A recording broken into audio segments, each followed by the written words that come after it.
We want to welcome you back to Thursday of camp meeting. Although it's not hustle and bustle around here, we do have a line of cars up here that are buying Prado pups today, and so a little bit of reminiscence of being together. Welcome to part 2 with Dr. Pam Strachan. Amazing stuff yesterday. If you're dealing with grief, or if you know of anybody that's dealing with grief, and I think as Dr. Pam said yesterday, almost everybody is touched at some point by grief. And so today, the second part, rebuilding and integration of resilience. Great stuff. She's going to give you some definitions and I think some very helpful hints of how to start a process of going through grief rather than boxing it up or maybe going around it, which could affect you. As she even said yesterday, it could affect you physically. So, welcome to part 2. My name is Dr. Pam Strachan, and this is my second workshop on grief that I am presenting to you. Thank you for joining this workshop and welcome. If you missed the first presentation that I did, it basically will give you an overview picture of grief. This presentation is on rebuilding and integration of resilience approach. Before I delve into this presentation, why don't you bow your heads with me as I pray? Dear Heavenly Father, it is an awesome privilege always to come into your presence. I pray a special blessing on our time together. May this presentation be encouraging and uplifting and hopeful for someone today. In your name I pray. Amen. So in the first workshop, I talked about how widespread grief is and that it is no respecter of person. I talk about grief being a normal response to loss. I talked about mourning, and mourning is grief gone public, and it's an external response to loss, while grief is an internal response to loss, and it is normal. I gave 5 different steps of how to begin the grieving process. I talked about acknowledging your grief, giving attention to your emotions. I talked about how to be available to heal, how to adjust to the grieving process. And I also talked about assistance, reaching out for support. Grievers at times are not sure where to find resources to cope. And so reaching out is important and letting others support you during your time of grief. So this is just a brief recap of what I went through. I invite you to get a piece of paper. I invite you to get a pen so you can write down some of the things that I will talk to you about in this presentation. In this session, you will learn how to identify and employ practical coping skills, review what worked for you in the past, and how you can employ them in your present grief to activate emotional, mental, and spiritual resilience and hope.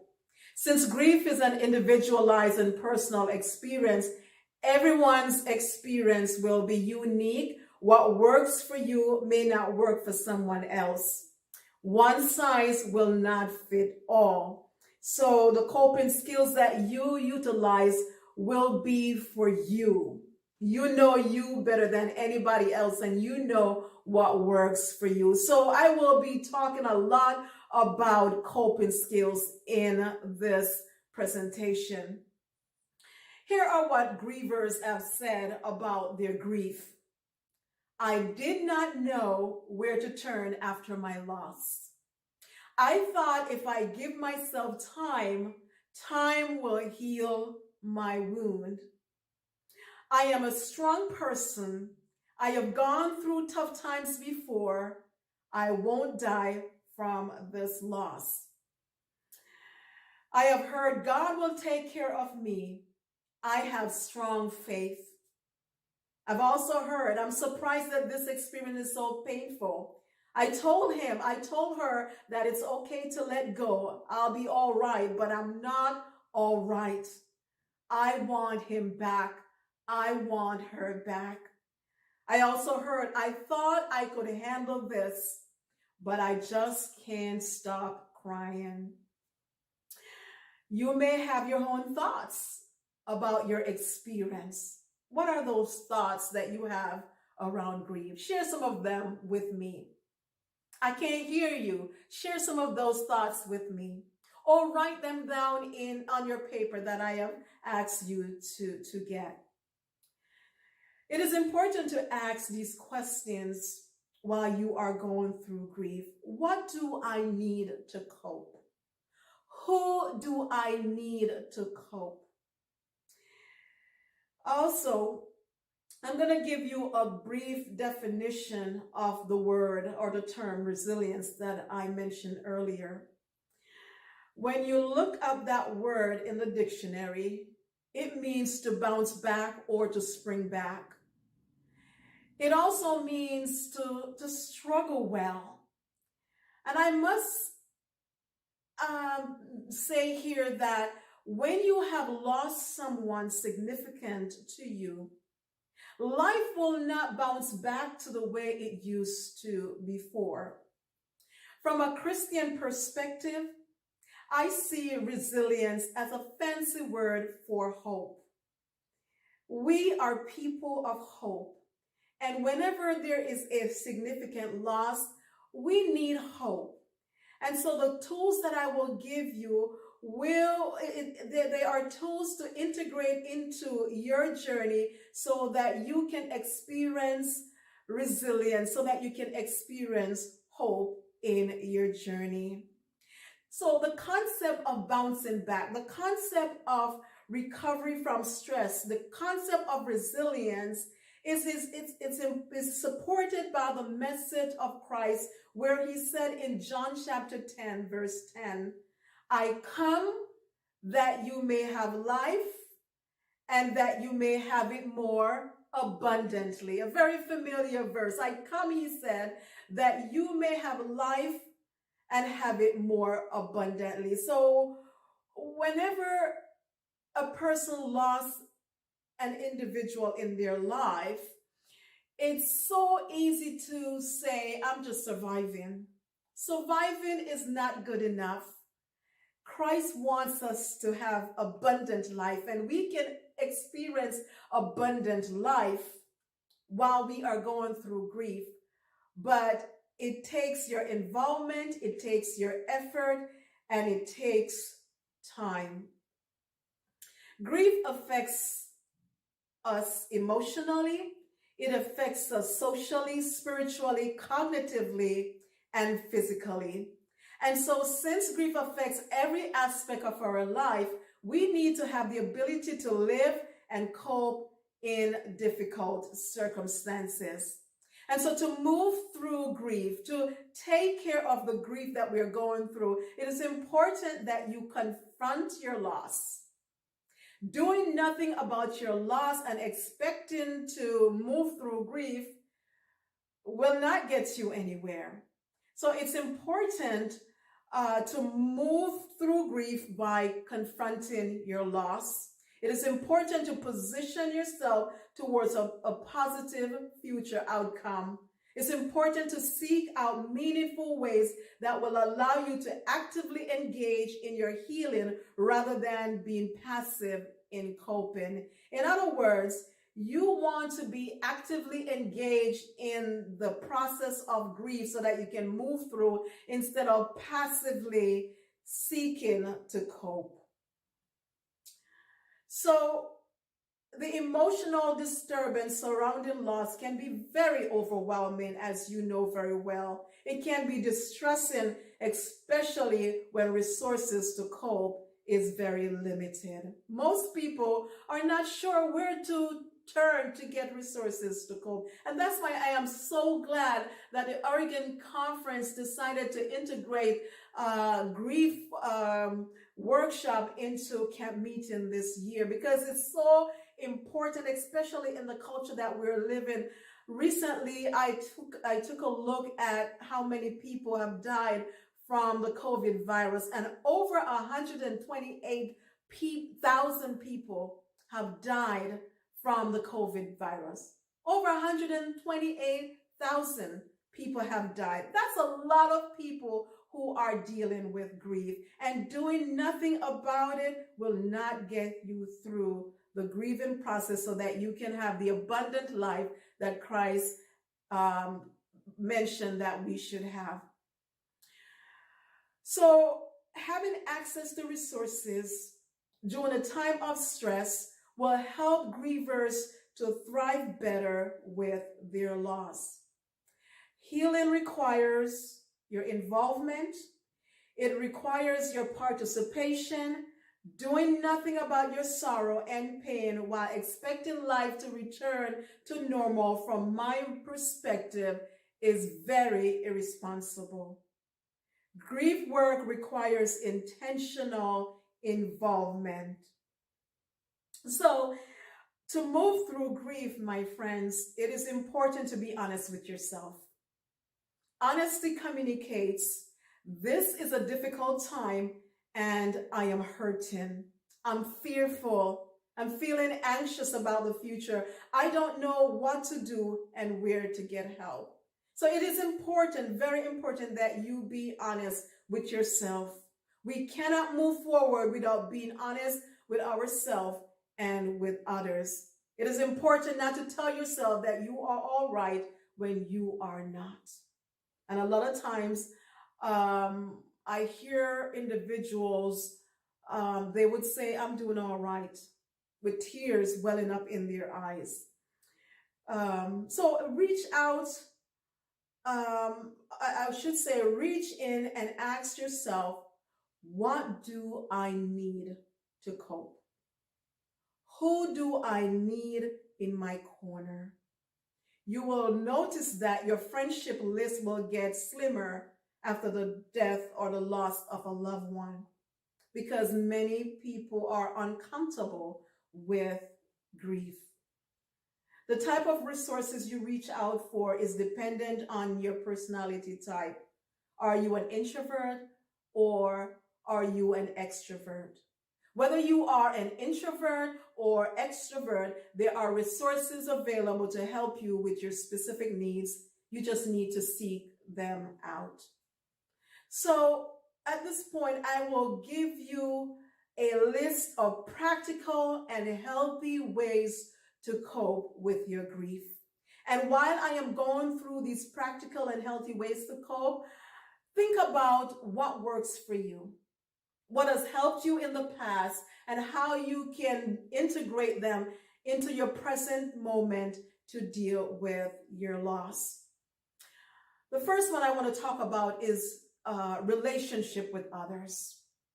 Reaching out to friends and family and those you know really care about you is very, very important as you are seeking to move through grief. You can't do this work alone. And so it is wise to seek out others, to connect with others, so to talk about what's happening with you.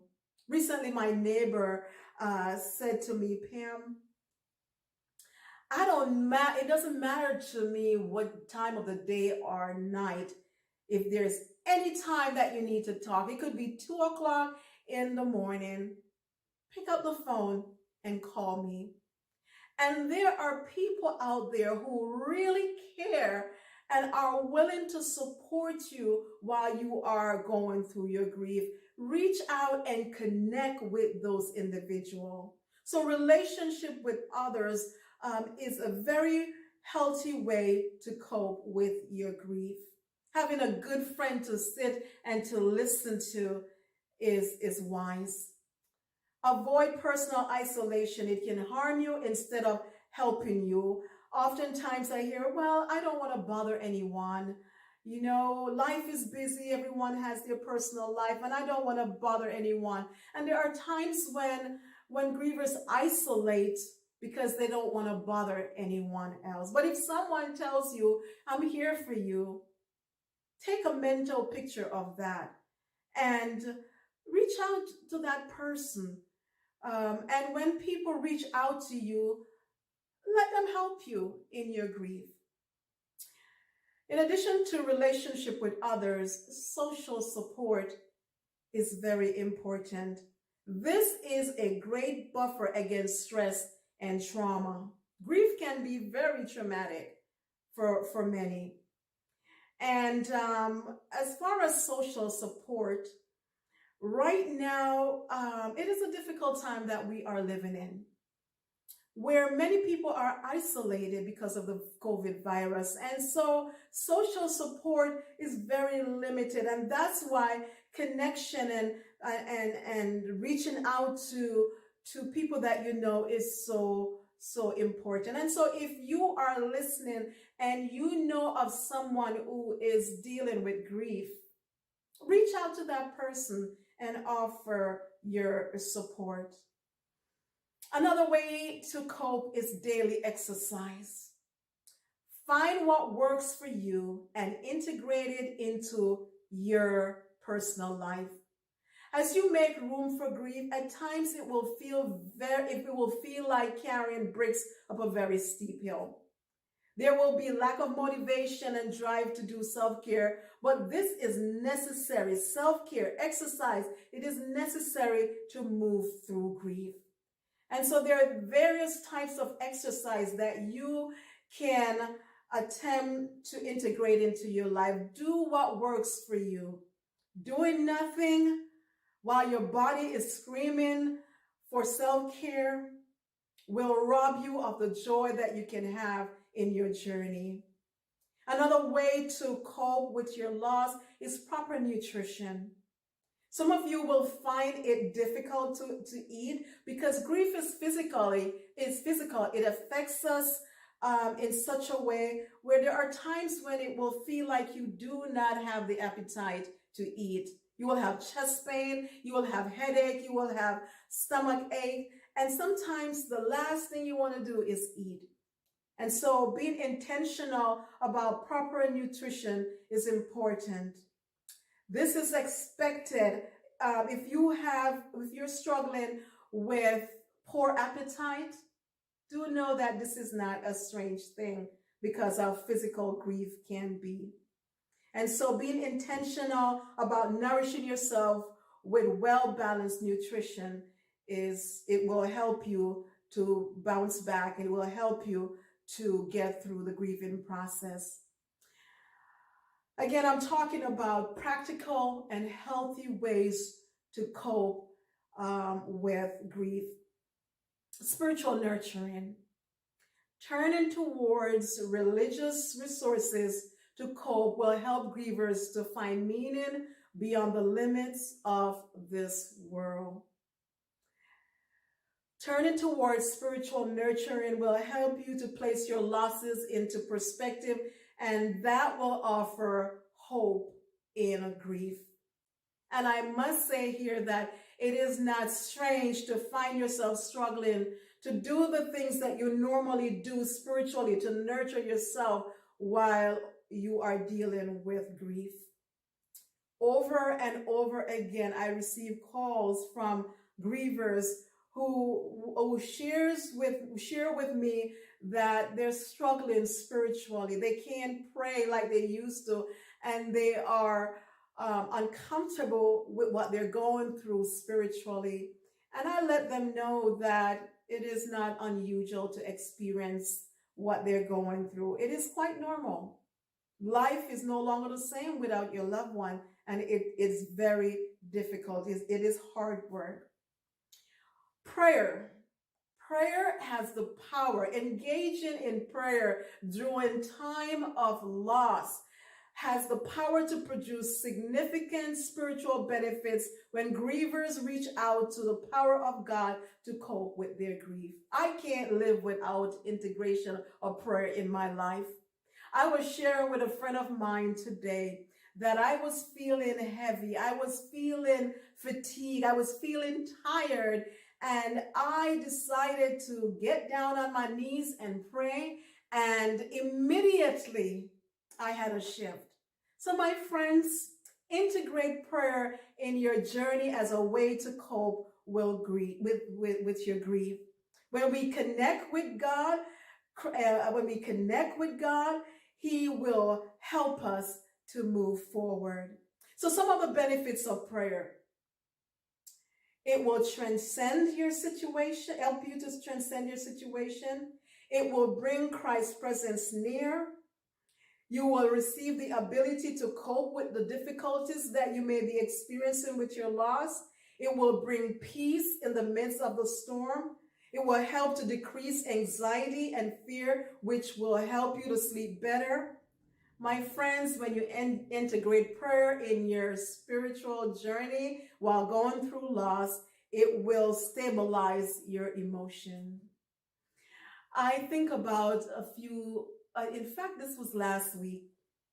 I visited someone who was dealing with grief. And I mentioned to the individual that I want you to visualize Christ walking into your room. And when I mentioned that, the person began to cry. And this overwhelming peace came into that room.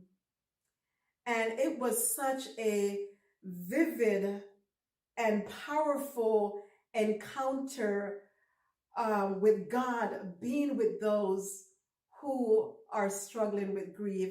He comes to us and He helps us and He brings the peace that is beyond our understanding. Again, I'm talking about practical and healthy ways to cope with loss. There are different types of prayer that we can engage with. Journaling prayer. And I invite you to get a journal. If you are dealing with a loss, if you're dealing with grief, get a journal and write down the things that will help you to grow. Grief is hard work. And so whatever it is that will help you, like journaling, like praying, integrate that in your life. So get a journal. Write down your prayers in your journal. Another way that you can pray is partnering with others. You can do prayer walks. Now that the weather is cold, go for prayer walks. Go for a walk. Pray the Lord's Prayer and claim scripture that is relevant to your current needs and circumstances. Another practical way to cope is to trust in God. Many people struggle to trust in God, especially surrounding the death and separation of a loved one, as I mentioned before. There will be questions like, why did my loved one die? Why is this happening to me? And if you have those questions, my friends, it's not unusual. And so it's important to talk with a clergy person, talk with a pastor when wrestling with trust with God. And I must say here that God can be trusted in the darkness as well as in the light. He comes to us in our pain and He brings comfort to us. Trust in the Lord according to Psalms 9 verse 10. Trust in the Lord.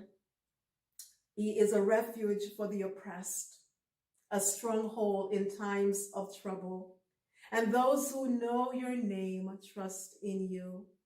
For you, Lord, have never forsaken those who seek you. So if you find it challenging to trust God while you're going through grief, know that God understands. He was oppressed. He suffered.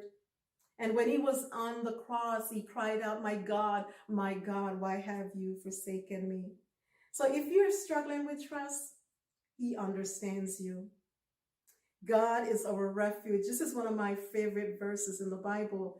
God is our refuge and strength, an ever-present help in trouble. Therefore, we don't have to be afraid.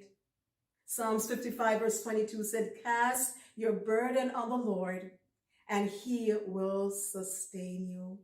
So meditating on scripture, integrating scriptures into your journey with loss It will help to stabilize your emotions and help you spiritually to cope. And again, I want to emphasize, don't neglect your community. If you belong to a church community, reach out. Don't neglect your church community. And again, it's difficult right now where churches are closed, but know that it is important to stay connected to your community. This is vital and refreshing. So some other practical ways to cope. See your doctor. I read somewhere that 6 months after the loss of a loved one, especially if you were married for many, many years, to see a doctor so that you can have a checkup on your health, because grief is physical. If you can, get engaged in creative art. There are times when I sit on the ground like a child and I do artwork. It helps me to process my grief. It helps to calm my soul and my spirit. So healing through creative art will help if you're going through grief. Listening to music. Music is therapy for the soul. So I gave you quite a bit of practical self-care tools to cope with your grief. And so when we integrate these practical coping skills into our grief experience, we will accelerate with resilience and hope. And so a question to ask yourself is, what has helped me in the past to cope? What has helped you in the past to cope? And so whatever you have leaned towards to help you in the past, bring that to the present moment and integrate those tools into your life to help you. And so I'm asking you this question: what has helped you in the past? Talk back to me. What has helped you? List 3 things that have helped you in the past. And I'm hearing some of you saying right now, family. Reaching out to family. I can hear someone saying, reaching out to friends. I think I hear someone say, family rituals. I'm hearing someone else saying, fixing my loved one who has passed away favorite meal. How about planting a tree or a plant or a rose bush in honor of your loved one? Whatever it is that helped you in the past, bring them to the present moment and integrate them into your journey. You know what works best for you. Nobody knows you like you. And so integrate what works for you. And so as I close today, I invite you to take good care of yourself and know that you are not alone on this journey with grief. Utilize some of the things that I have shared with you to cope with your grief. Utilize what works for you. You are not alone. I want to share the story as I close with you. It was several years ago. I was dealing with some significant grief in my journey. And one night I went to just drive. I decided, I am going to go for a ride. And while I was driving, some of you may have heard the story before if you have heard me present in various places. As I was driving, I saw this church by the name of Emmanuel. And I turned into the church parking lot and I sat in my car and poured my heart out to God in prayer. And while I was praying with my head down, after a while, I looked up and out in the darkness, I noticed a face in the darkness towards the trees. And when I looked at the face, it was a distressing face. It was a face with tears running down its face. And when I saw the face, my mind took me to Jesus on the cross. I also thought I was going crazy because of the grief that I was going through and with this picture that I saw out into the darkness among the trees. And so I started my car up and I drove around the parking lot, and I kept looking back to see if I'm still seeing the picture wherever I drive into the parking lot. And it was amazing. Anywhere I would go in the parking lot, I would still see that picture. And as I was reflecting on the picture, the Spirit reminded me of the name of the church, Emmanuel. And I was reminded of Emmanuel, God with us. Emmanuel, God came to me as the suffering Son of God in the midst of my grief. And just seeing that picture gave me such comfort. The light from the light post shone into the darkness and developed that picture in the darkness that brought comfort to me. And my friends, as you are going through grief, or maybe you know of someone who's going through grief, do know that Christ will come to us. He will shine his light into our darkness and illuminate our lives so that we can have hope, so that we can have resilience, so that we can have peace in the midst of our grief. And so may God bless you as you journey on. You can turn your story of loss into victory by growing through your grief. God bless you, and thank you for your time. See you next time as I will talk about disenfranchised grief. Welcome back, and I just want to thank Dr. Strachan again for coming and sharing a second part with us. But before we go to talk about that, and thanks for that story you just shared, I wanted to have you go back and share with us the stages that actually you came up with, the steps to begin a process, because maybe somebody out there hasn't processed, didn't know how to process, and I thought that was valuable. So yesterday you mentioned those. I thought we could start there with those steps. I know the first one was acknowledgement, and you'll notice that she put them all starting with A. So I'm thrilled about that. Well, I just want to say thank you again for this time again. And yes, these 5 steps came to me. I think the Spirit of the Lord gave them to me, and I use the letter A so that it's easy to remember. So if you are out there and you have lost a loved one, it is important to move towards healing. And so these 5 simple steps are just ways to help you to begin the process of healing. And the first one is to acknowledge the fact that you are hurting, that this is a very difficult and painful time, and I am hurting. If you don't take the time to acknowledge that loss, you will eventually get stuck in your grief. And so acknowledge that loss, acknowledge the fact that this is painful, and then you want to give attention to your feelings. Grief comes with a range of emotions, a range of feelings, and so it's important to give attention to those feelings.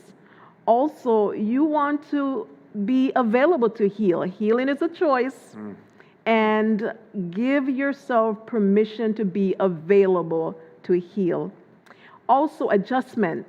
Every loss needs time to adjust, and it takes time. It doesn't happen overnight, and so it takes time to adjust to the loss. And the last step is assistant. And what that means is giving yourself permission to receive assistance from others, giving yourself to reach out to get support. to help you through the grieving process. And so these 5 simple steps, I hope, can help you to begin the work of working through your grief.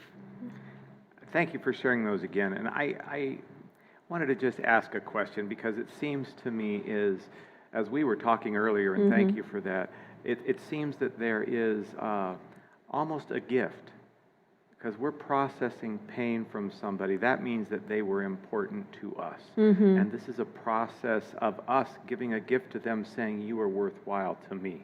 But at some point, if we don't take the 5 steps and start journeying, would most of the people that have passed on want us to get stuck? Could you speak to that? Yes, I think the people that have passed on, because they love us and we love them, I think that they would want us to continue to live a meaningful and productive life and not be stuck in grief.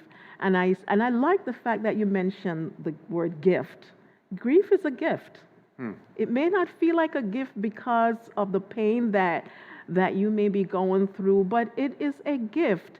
It is saying to yourself and to the person who has died that I love you. I love you so much, and I miss you. I wish you were still here with me. And so your grief is honoring the life of the person who you have lost. So indeed, it is a gift. And I see the grieving process as a wonderful gift of loving deeply. Well, I think it so speaks to that they were important and that you had a connection, because if you don't want to grieve in this world, I don't think there's any other way than not to connect or don't bond with anybody or don't give passionately your life to anybody, and you live that way. You made some statements I really thought were interesting at the beginning of today's talk. You said things like, I do not know where to turn, or time will heal my wounds, or I'm a strong person, or God will take care of me. You know, if you found yourself making those statements, I think this is a really good thing for you to listen to, because it's a great start, but don't get stuck there. Right, absolutely. Have you seen people get stuck? What does it look like from your vantage point, and how long can people be stuck? A very good question. So individuals who are stuck, they struggle to get out of bed in the morning. I do not want to get stuck. This is so painful. I want to stay in bed. There are times when individuals don't want to eat. They just want to sleep. Or sometimes they will continue to just eat and eat and eat. Just feed their emotions with food. And at times, people are stuck. They don't want to follow their routine. We all have routines in life. Sometimes people don't want to go to work. They lose their motivation to do simple things. And some of those come with just the normal process of grief. However, if you find that the challenges that you are having in your life, like staying in bed, not motivated to do the things that you would normally do, if those you find it stretched out for a long period of time, that's an indication that you are stuck, you're not processing what's going on, and grief needs time to process. Yeah. And you're giving way too much of your time and your life that you have to the grief process, which really isn't helping the person that you're grieving over at all. Exactly. And I see at that point, grief has you. Yeah. It has taken up your life where you cannot live meaningfully. And I don't think that's what your loved one would want for you. Thank you. I like that, Pam. You mentioned resilience. I like that word. You gave a definition, bounce back or to spring back. Or I love the term you used, struggle well. Say a word about struggling well. Those don't tend to go together often. Right. I heard this definition at a conference that I went to years ago from this presenter. I can't remember her name. but she simplified resilience by saying struggle well. Huh. And struggling is a hard thing. Losing a loved one is a hard thing. And so struggle well with the idea of bouncing back or regaining strength. I think that it's basically giving you that permission to be with that struggle, hang out with that struggle. Know that this is not going to kill you. There are times when people may think that the pain is going to destroy my life, but no. Hang out with the pain.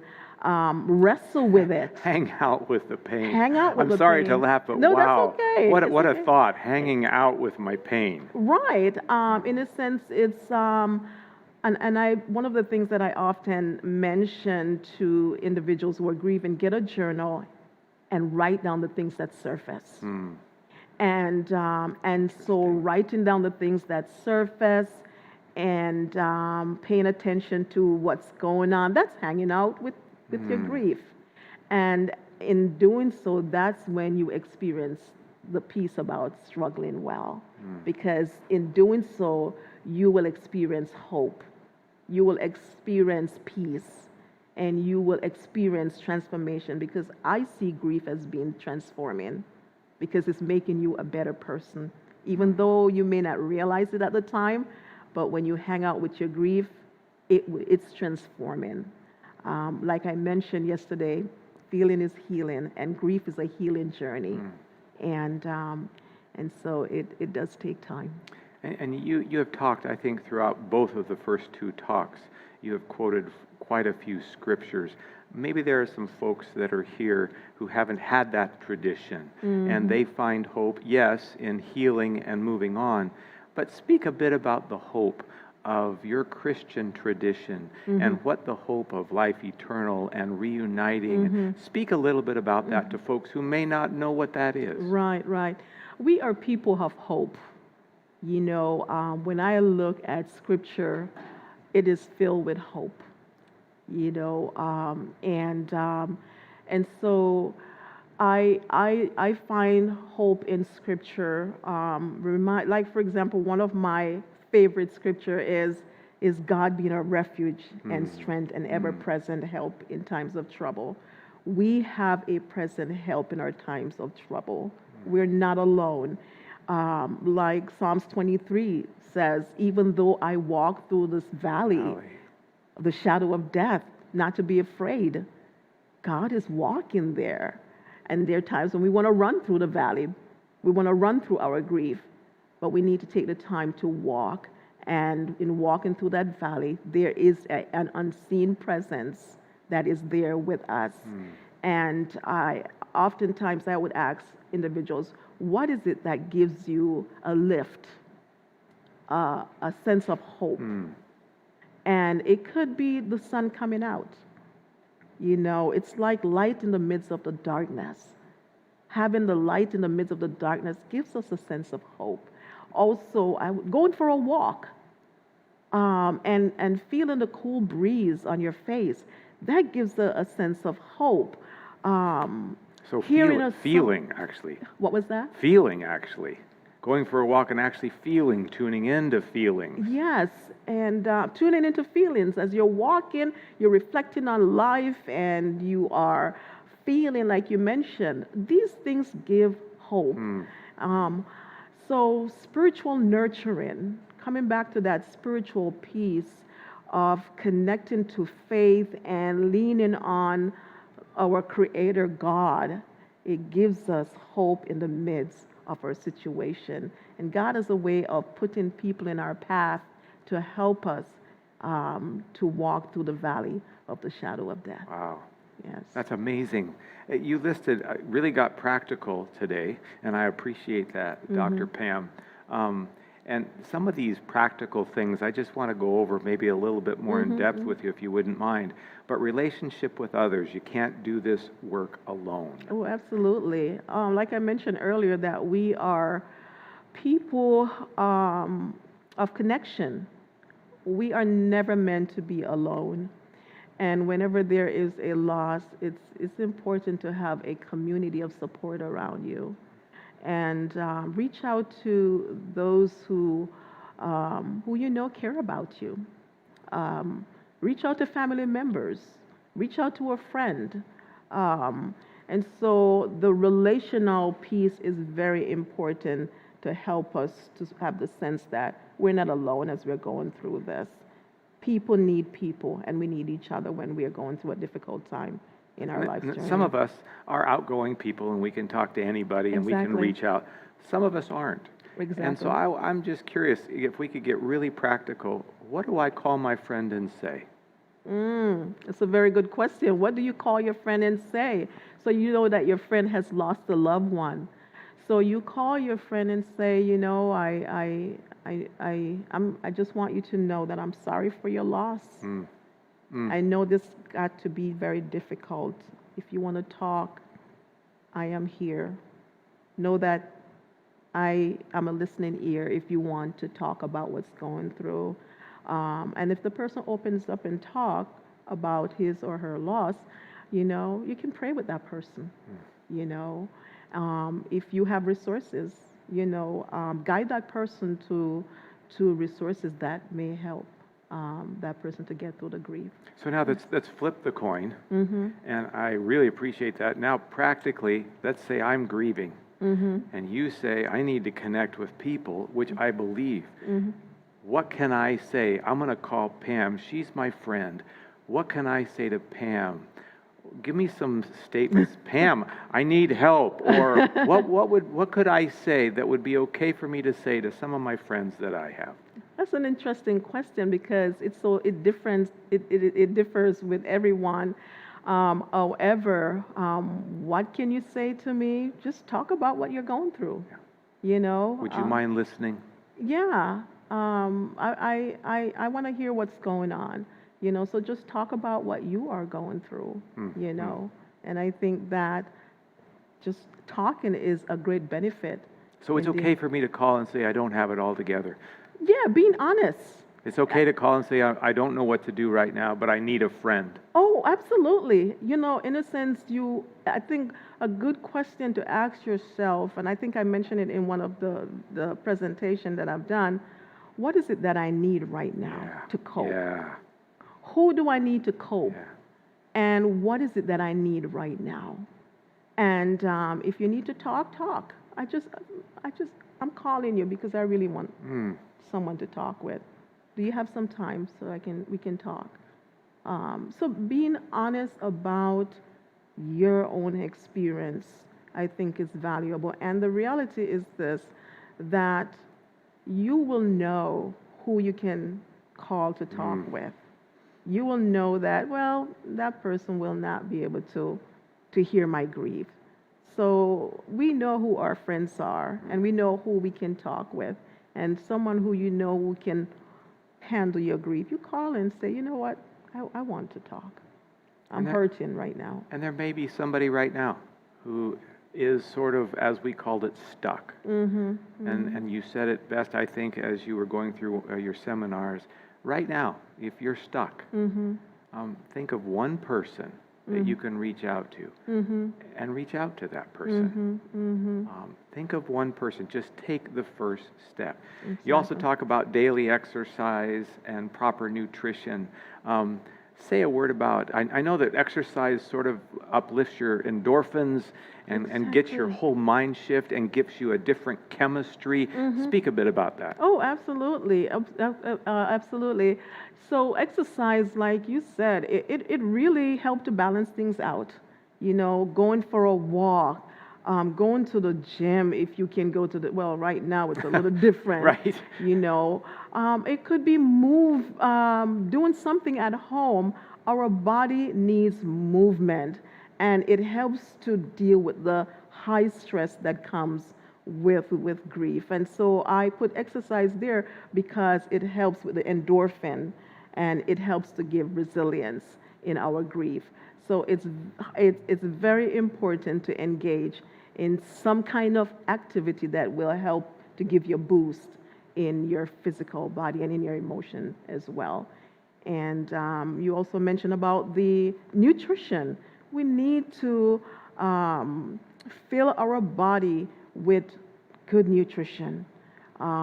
Those who are going through grief, at times they cry a lot. You need to hydrate your body. You need to put good food in your body Never thought so of that. that you can continue to be well. But when I'm depressed, Pam, I don't tend to eat the best food. So how do I deal with that? You know what? And so if you find that eating some junk food is going to help you for this moment, go right ahead and eat some junk food. Oh, thank you. Yes, go ahead and eat some junk food. But don't make it a diet. Exactly. Don't make it a diet. Yeah. Whatever is going to help you during this time to move forward, lean into it, as long as it's not going to hurt you. And so if eating some snacks during this time of depression, eat some snacks, but don't hang out there. Make sure you incorporate healthy nutrition in your diet as well.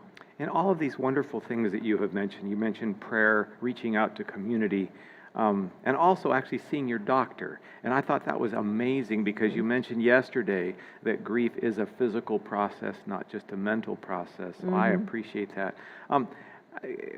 Somewhere in here, would you mind talking a little bit about accountability and what you have seen and how best accountability with maybe a partner or maybe a community, how we can hold each other accountable to this process without being invasive? How does that work? What have you seen? And I think it goes back to what I talk about, the connection, the relationship piece, connecting in relationship, reaching out, letting someone know that, you know what, I'm hurting. You know what, I am struggling here. And I think that's where the accountability piece comes in, when you reach out to connect with others, to let people in your community know what you're going through. There are times when someone will share with me about someone who's hurting in the community and they're dealing with certain things. And I would say, oh my gosh, I didn't know that this person is dealing with these things, And so there are times when there are fears. People don't want to let others know what's going on with them, and they suffer in silence. And I think in community is important to make that connection. It's a healthy thing to make connection and let people know, you know what, I'm really struggling here. I personally, some time ago, I was suffering in silence because of pride. I did not want anyone to know what I was going through. It was like, oh, it's my business. I don't need to burden other people with my stuff. And I was really suffering alone. And I realized that I was suffering alone because of pride. And I would say, if you are going through grief, don't let pride get into the way. Don't let shame hinder you from moving forward to let someone know that you are hurting. And so we need to be accountable to each other. When you get into those dark spaces, it's easy to say no one cares. Right. But instead of saying no one cares, maybe reach out and let them know you need it. And then if they don't reach back, then they don't care. But maybe they don't know. Exactly. They don't know what to do. I'm sure in your circles that you find a lot of folks who are the supporters of those going through grief that just don't know what to do. They wring their hands. Exactly. And don't know what to do. And most people are going through grief that do not know what to do. They do not know what to do because in our culture, there is not much education about how to deal with grief. And so access to resources is very important. That's why I really appreciate the Oregon Conference for doing this workshop, to let people know that this is real.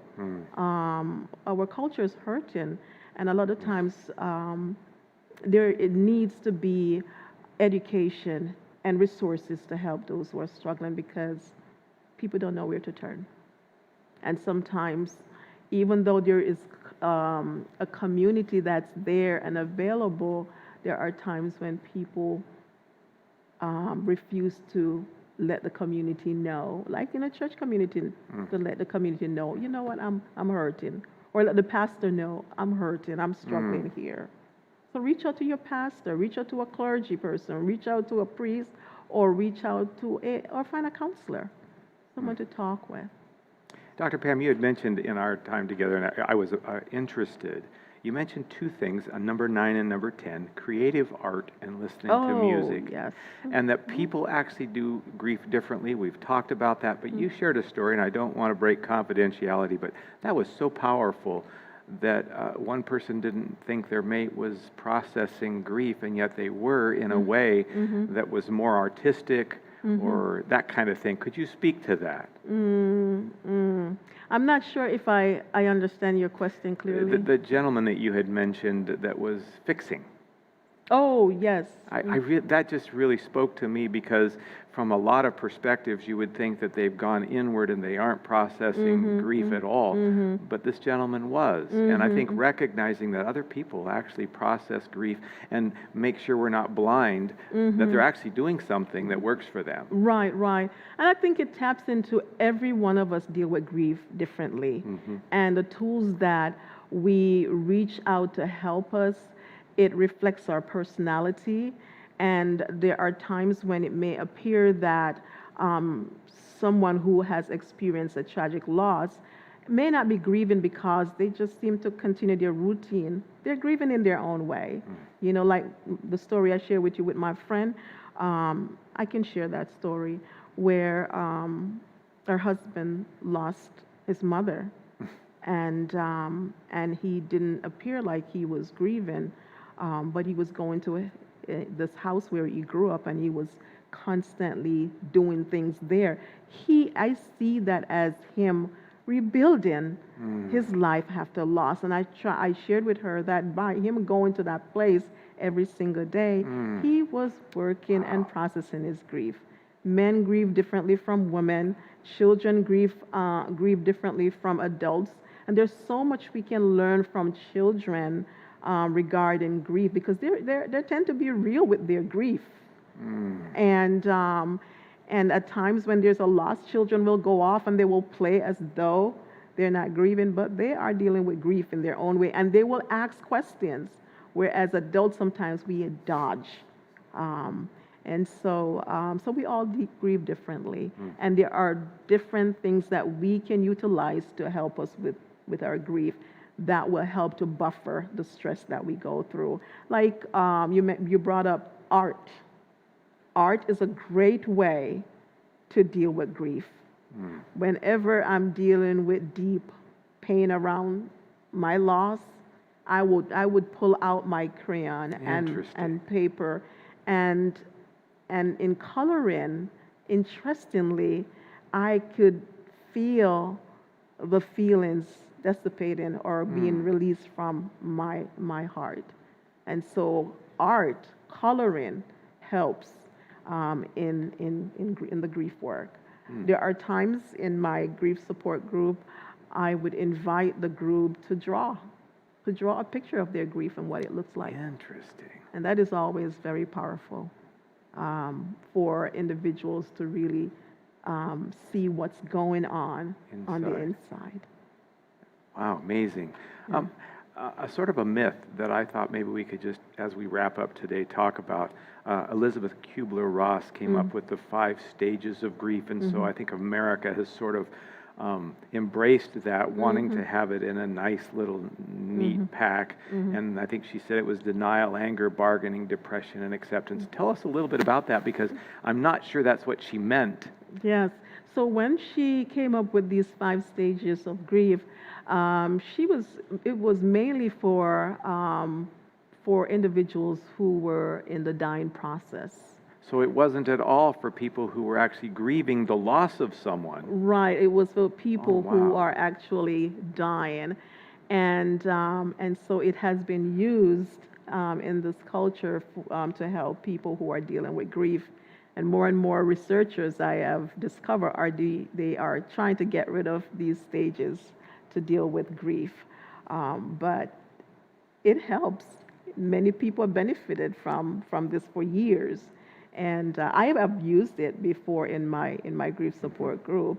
to help individuals who have gone through grief, and it works. And so I won't be so quick to get rid of it because I've seen great benefits in this, in these stages in relation to helping individuals with grief. And I would say that grief doesn't really follow needs stage because grief is very messy, it's untidy. And so it's like a roller coaster. In one day, you may have all sorts of feelings, and so it doesn't really follow a need progression. And so, yes, I use it from time to time.